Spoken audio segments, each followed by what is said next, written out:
The novels by Agatha Christie are stacked neatly on my bookshelf, awaiting their turn to be revisited. Okay, so finally this one is actually a bit different. All right. So,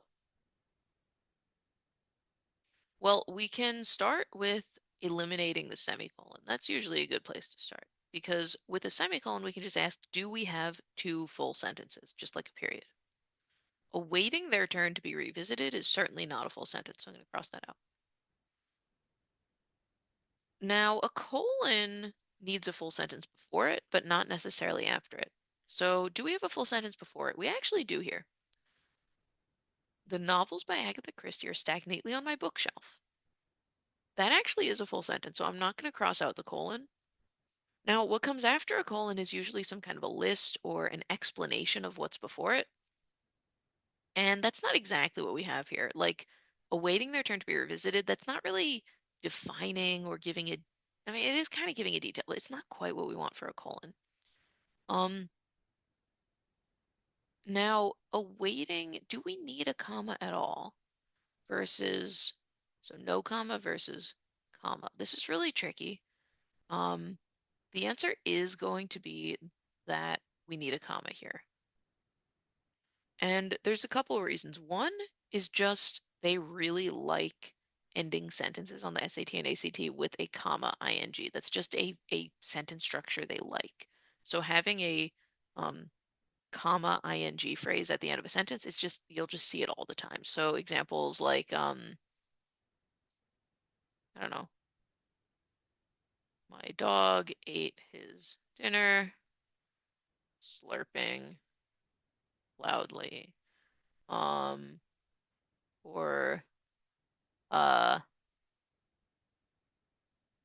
the I don't know, bird chirped, singing, oh, a beautiful song. This kind of thing, we'll just see it all the time where you have a comma followed by an ing phrase to end a sentence with a little non-essential but nice detail.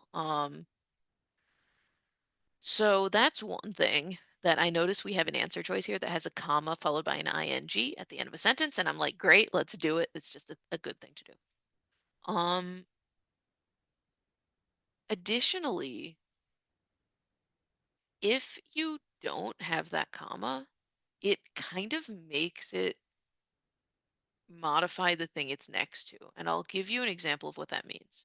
So if we say, I mean, with this sentence, it doesn't quite make sense, but something like the puppy ran up to my teacher,